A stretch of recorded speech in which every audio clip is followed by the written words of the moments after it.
AP municipal workers and employees federation పరిష్కరించాలి. Municipal కార్మికులు ఉద్యోగులు ఎదుర్కొంటున్న సమస్యలను వెంటనే నశించాలి. రాష్ట్ర ప్రభుత్వం మొండి వైఖరి. మున్సిపల్ కార్మికుల సమస్యల్ని పరిష్కారం చేయడంలో రాష్ట్ర ప్రభుత్వం మొండి వైఖరి.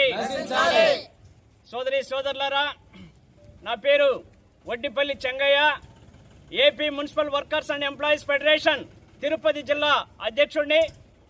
ఈరోజు municipal union AP municipal workers and employees federation CITU రాష్ట్ర కమిటీ పిలుపు మేరకు ఈరోజు రాష్ట్రంలోని అన్ని పట్టణ మున్సిపల్ ఆఫీస్ కార్యాలయాల ముందు CITU ఆధ్వర్యంలో ధర్నా కార్యక్రమాలు చేపట్టడం జరుగుతూ ఉంది.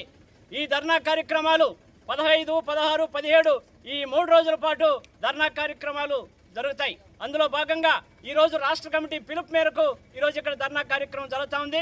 ఈ ధర్నా కార్యక్రమం చేపట్టడానికి ప్రధానమైనటువంటి కారణం ఏంటంటే, అనేక మంది ఇటీవల కరోనా సమయంలో అయితేనేమి, అట్లాగే సాధారణ మరణాలు అయితేనేమి అనేక మంది చనిపోయినటువంటి పరిస్థితి.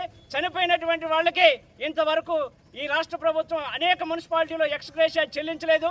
వెంకటగిరి మున్సిపాలిటీలో కూడా ఎక్స్గ్రేషియా చెల్లించాల్సినటువంటి వాళ్ళు చాలా మంది ఉన్నారు. సాలాపక్షి, మాధవ, ఇంకా తదితర కార్మికులు ఉన్నారు.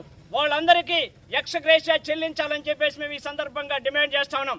అలాగే మున్సిపల్ కార్మికులకి అందరికేమో, అన్ని డిపార్ట్మెంట్లో పనిచేసేటువంటి వాళ్ళందరికేమో 62 సంవత్సరాలు సర్వీస్ని పొడిగిస్తూ చేశారు.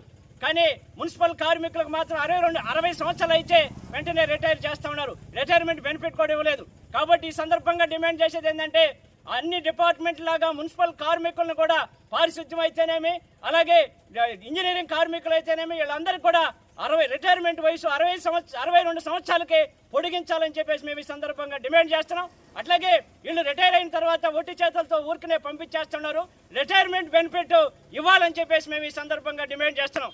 కాబట్టి ఈ డిమాండ్ల సాధన కోసం ఈరోజు రాష్ట్ర వ్యాప్తంగా ధర్నా జరుగుతూ ఉంది. ఈ సమస్యలన్నింటినీ కూడా రాష్ట్ర ప్రభుత్వం వెంటనే స్పందించి ఈ సమస్యలన్నింటినీ వెంటనే పరిష్కారం చేయాలని చెప్పేసి, ఆబ్కాస్ని కొనసాగించాలని చెప్పేసి, ఆబ్కాస్ని కానీ రద్దు చేస్తే వీళ్ళని అందరినీ కూడా పర్మనెంట్ చేయాలి. పారిశుద్ధ్య విభాగం, ఇంజనీరింగ్ కార్మికులు, ఆబ్కాస్లో పనిచేస్తున్నటువంటి కార్మికులు, ఉద్యోగులు అందరినీ కూడా పర్మనెంట్ చేయాలని చెప్పేసి మేము ఈ సందర్భంగా డిమాండ్ చేస్తా ఉన్నాం. లేదంటే CITU AP municipal workers and employees federation CITU ఆధ్వర్యంలో ఆందోళన కార్యక్రమాల్ని ఉధృతం చేస్తామని చెప్పి ఈ సందర్భంగా తెలియజేస్తున్నాను.